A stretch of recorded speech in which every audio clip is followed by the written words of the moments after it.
இடத்துல வாங்கி வீடு கட்டலாங்கிற, இல்லைன்னா ஏதாவது ஓட்டு வீடு இருந்தால் வாங்கலாங்கிற. கையில் 10 காசு இல்லையே. யோசனை பண்ணேன், காசு இல்லாமல் இப்போ நீங்கள் இடம் வாங்கி போகலாங்கிற. பெட்ரோல் போடுறதுக்கே காசு இருக்குதா இல்லைன்னா அது பார்க்கணுங்கிற. அப்புறம் நீ எந்த நினைப்பில் வந்து வீடு கட்டலாம், சொந்த வீடு வாங்கலாம் அப்படின்னு எல்லாம் நினச்சிட்டு இருக்கிறேன். 10 ரூபா இல்லையே இடம் வாங்கினா எப்படி வாங்குறது? இது எல்லாமே நானும் யோசனையில் இருக்கு. இல்ல எதாவது சொல்லுங்க, கையில காசே இல்லாம ஒரு முயற்சி பண்ணிட்டு இருக்கேன். வெற்றி அடையும். ஏன்னா இது நிறைய பேருக்கு டவுட் இருக்கு. அவன் வாட்டுக்கு இடம் பார்க்க போனா கையில காசு வச்சிருக்கானு இருக்குங்களா, அம்மா லட்சமா வச்சிருப்பானு இருக்கலாம். சொந்த வீடு இருக்கிறா, செத்தாலும் சொந்த வீட்டுல ஜாகரண்டா அப்படிங்கிற ஒரு மன நிம்மதியோடு போலாம்ல. என்ன அம்மா சொல்றாங்கன்னா, குடுக்கலன்னா இப்ப ஏன்டா வேற இடத்த வாங்கிட்டு இடத்துல போய் அப்புறம் வெயில் அடிக்க மழை பெய்யாது. இந்த சாமர்த்தம் அதுக்கும் யோசனை பண்ணி வச்சிருக்கேன். ஓனர்கிட்ட போய் எப்படியாவது கூத்தாடு, ஐயா என்கிட்ட இவ்வளவு பணம் இருக்குது, இப்போதைக்கு வாங்கிக்கோங்க, ஒரு 2 மாசம் டைம் கொடுங்க.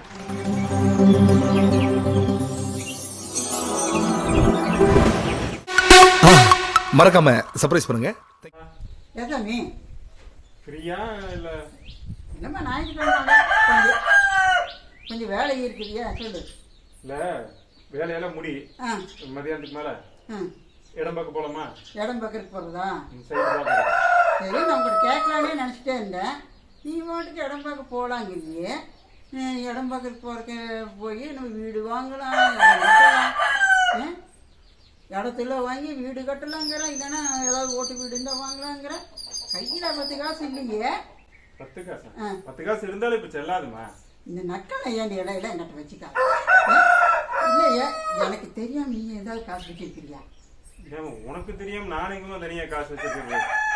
நீ சம்பாதிக்க போகும்போது என்கிட்ட தானே கொடுத்து வச்சிருக்க. சம்பாதிக்க ஆரம்பிச்ச காலத்துல இருந்தே என்ன சேலரினாலும் மொத்தமா ஓட்ட கொடுத்துட்டு எனக்கு வேணுங்கிறதான் வாங்கிடுவேன். இதுக்கு மேல நானே இங்க போய் தனியா வச்சுக்கிறதுக்கு எங்கிட்ட கொடுத்து வச்சா. அப்பதான் எங்கிட்ட காசு இல்லை, இப்போ உங்ககிட்ட மட்டும் எப்படி காசு இருக்குன்னு அதான் யோசனை பண்ணேன். காசு இல்லாம இப்ப நீங்க இடம் வாங்க போகலாங்கிற. சரி, இப்ப இங்கிருந்து எவ்வளவு தூரம் போகணும்? போய் தேடி பாக்குறதுதான். சரி, தேடி பாக்குறாங்களா?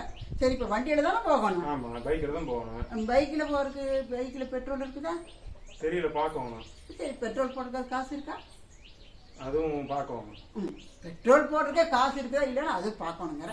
அப்புறம் நீ எந்த நினைப்புல வந்து வீடு கட்டலாம், சொந்த வீடு வாங்கலாம் அப்படின்னு எல்லாம் நினைச்சிட்டு இருக்கிற. இப்ப இதை நீ எப்ப கேட்டிருக்கணும்?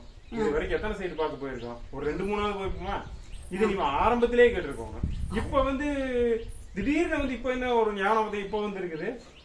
இல்ல, அப்போ வந்து ஐயா எனக்கு நமக்கு சொந்த வீடு கிடைக்க போகுது, ஏன்னா சாமான தூக்கி அலைஞ்சு போச்சா. சரி, அதுக்காக ஒரு இடத்துல போய் கடன் உட்காந்துக்கலாம் அந்த நினைப்புல இருந்துட்டேன். காசு இருக்குதா இல்லையாங்கிற. அப்போ ஞாபகம் மறந்துட்டேன்டா, வயசு ஆச்சு போச்சு இல்ல. இப்பதான் திடீர்னு வேணும், காசு வேணுமே. நாளைக்கு நீ சந்தைக்கு போறக்கே காசு கொடுக்குறியா இல்லையா நான் யோசனை பண்ணிட்டு இருக்கிறேன். அதுதான் என்னென்ன வீடு வாங்கணும்னா இப்பதான் திடீர்னு ஒரு ஞானம் அதை தோணுச்சு. அதெல்லாம் யோசிச்சுதான் வச்சிருக்கேன். இப்ப நம்ம இருக்கிற வீடு லீஸ். ஆமா, லீஸுக்கு தான் வந்திருக்கிறா. லீஸ் அமௌண்ட் அவங்ககிட்ட இருக்குது. ஆமா, இப்ப நம்ம வந்து ஒரு இடம் செட் ஆகுதுன்னு வையன். இப்ப நம்ம நினைக்கிற ஒரு 50,000த்துல எங்க இடம் கிடைக்குன்னு வையன். ஒரு 2 சென்டோ 3 சென்டோ இப்ப ஓகே ஆயிடுச்சு, உனக்கு பிடிச்சிச்சு, இடம் பிடிச்சிச்சு அப்படின்னா அப்ப இந்த இவங்கிட்ட வீட்டு ஓனர் கிட்ட இந்த மாதிரி எங்களுக்கு இடம் கிடைச்சு வச்சுங்க, வாங்கலான் இருக்கோம். ஸோ வாங்கிட்டு நாங்கள் காலி பண்ணிடுறோம். எனக்கு அட்வான்ஸ் அமௌண்ட் அந்த லேண்டுக்கு எவ்வளோ வருதோ அந்த அமௌண்ட்டுக்கு கேட்டு வாங்கி லேண்டை வாங்கிக்கலாம். சரி, அப்படி காசு வாங்கி போய் லேண்டு வாங்கிக்கிறேன். சரி, அப்போ லேண்டு வாங்கிட்டு நம்ம வீடு காலி பண்ணணும்ல. 3 மாசம் டைம் இருக்கும்ல. வீடு காலி பண்ணா சாமர்த்துக்கு வந்து அங்கே வைக்கணும். எப்படி வெறும் தடத்துலயே வைக்க முடியும்? வீடுல கட்ட வேண்டாமா? அது ஓனர்கிட்ட கேட்கலாம். கொஞ்சம் ஏதாவது மனசு நல்ல மனசு பண்ணி அவங்க காசு பூரா காசு கொடுத்தா பரவாயில்ல.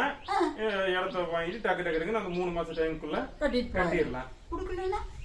குடுக்கலைன்னா நீ இப்ப என்ன அம்மா சொல்றாங்கன்னா, குடுக்கலைன்னா இப்ப ஏன்டா வேற இடத்த வாங்கிட்டு இடத்துல போய் அப்புறம் வெயில் அடிக்க மழை பெய்யாது. இந்த சாமர்த்தம் அதுக்கும் யோசனை பண்ணி வச்சிருக்கேன். எப்படின்னா, ஒண்ணு போயிட்டு ஒரு 10,000-15,000க்குள்ள குடிசை மாதிரி போட்டு ஒரு குடிசையோட கட்டிட்டு ஒரு டெம்பரரிக்கு போட்டு அங்கேயே இப்ப காலி பண்ண அப்புறம் பணம் கொடுத்தானே ஆகணும். காலி பண்ணா பணம் கொடுத்தாங்க. அந்த பணத்தை வாங்கிட்டு அங்க இருந்துட்டே கட்டலாம். ஓ சரி, முதல் குடிசையை கட்டிட்டு அவங்க மீதி பணம் கொடுத்தாங்கன்னா நம்ம அப்படி அங்க இருந்துட்டு அப்படியே கட்டலாம். அப்படி இல்ல அப்படின்னா அந்த ஏரியால பக்கத்துலயே எங்கேயாவது வாடகை வீடு இருந்துச்சுன்னு வைங்க. சரி, வாடகை வீடு போயிட்டு அதெல்லாம் இப்ப நம்ம 2-3 பேருக்குன்னா ஒரு 2000-3000 கிடைச்சிடும். கிராமத்துல நீ சொல்ற எவ்வளவு தூரம் கரைக்குன்னு வச்சுக்கோ. ஒரு 2-3 மாசத்துக்குள்ள அங்க போய் தங்கிட்டு அங்கிருந்து வீடு கட்ட ஆரம்பிச்சிடலாம். அப்ப மறுபடியும் இங்கிருந்து மறுபடியும் அங்க தூக்கிட்டு அத்தனை சாமான் தூக்கி வச்சு எத்தனை நாள் என்னமோ இப்பதான் முதல் டைம் இவனுக்கு பிரச்சனை. டேய் இருங்களா, எங்க பிரச்சனை பேசிட்டு வர, அப்புறம் உங்க பிரச்சனைக்கு வர. இப்ப நான் கேக்குறது இப்பதான் முதல் டைம் வந்து இப்ப காலி பண்ற மாதிரி பொட்டி தூக்கிட்டு சுத்துற மாதிரியே இது வரைக்கும் எத்தனை வீடு சுத்தியாச்சு? இருக்க 10-15 வீடு இருக்குது. அப்புறம் என்ன இப்ப புதுசா போற மாதிரி பேசுற? என்னம்மா என்ன அடே அப்படா வயசு இருந்தது சாமான தூக்கறதுக்கு ஒழிக்கிறது.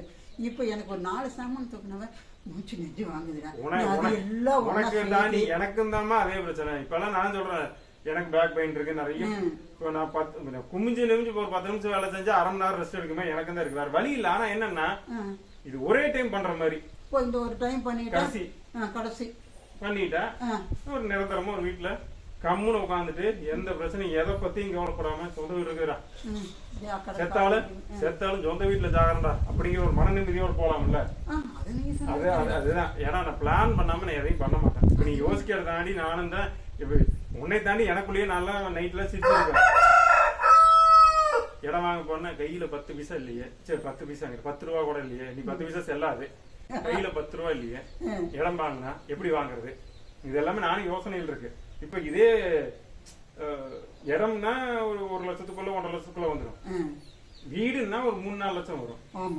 அதுக்கு நான் என்ன பிளான் பண்ணிருக்கேன்னா, இவங்க அந்த வீட்டு ஓனர் இந்த லீஸோட அட்வான்ஸ வாங்கி அந்த ஓனர்கிட்ட போய் எப்படியாவது கூத்தாடு, ஐயா எனக்கு இவ்வளவு பணம் இருக்குது, இப்போதைக்கு வாங்கிக்கோங்க, ஒரு 2 மாசம் டைம் கொடுங்க, வீட காலி பண்ணிட்டு அந்த பணத்தை வாங்கி உங்களுக்கு கொடுத்துறோம், மீதி பணம் வாங்கி உங்களுக்கு கொடுத்துறோம் அப்படிங்கிற மாதிரி. அதுக்கப்புறம் கூட நீங்க ரெஜிஸ்ட்ரேஷன் வச்சுக்கோங்க அப்படிங்கிற மாதிரி பேசி இது எல்லாமே யோசிச்சிருக்கேன். யோசிக்காம எதுவும் பண்ண மாட்டேன், தெரியாதா? அது தெரியும், நீ யோசிக்காம எதுவும் பண்ண மாட்டா. நீ சொன்னா அது செய்யறவங்க.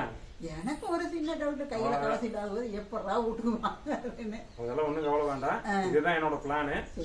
சோ ஏன்னா இது நிறைய பேருக்கு டவுட் இருக்கு. அவன் வாட்டுக்கு இடம் பார்க்க போனா கையில காசு வச்சிருக்கானு இருக்குங்களா? அம்மா லட்சமா வச்சிருப்பானு இருக்கு. லட்சமா வச்சிருந்தா நான் 50,000 ஜென்ட் 50,000 எங்க கிடைக்கும்? எங்கேயாவது ஊருக்கு அவுட்டர்ல ஜன நடமாட்டம் இல்லாத ஏரியால தேட போனேன். காசு இருந்தா பின்னாடியே பக்கத்துலயே இந்த பக்கமே இடம் இருக்குது. இதே 5-6 லட்சம் சொன்னா 5 லட்சம் சொன்னா கூட வாங்கி போட்டுருவேன். கையில காசு இல்லைங்க. இல்ல இதான் சொல்றேன், கையில காசே இல்லாம ஒரு முயற்சி பண்ணிட்டு இருக்கேன்.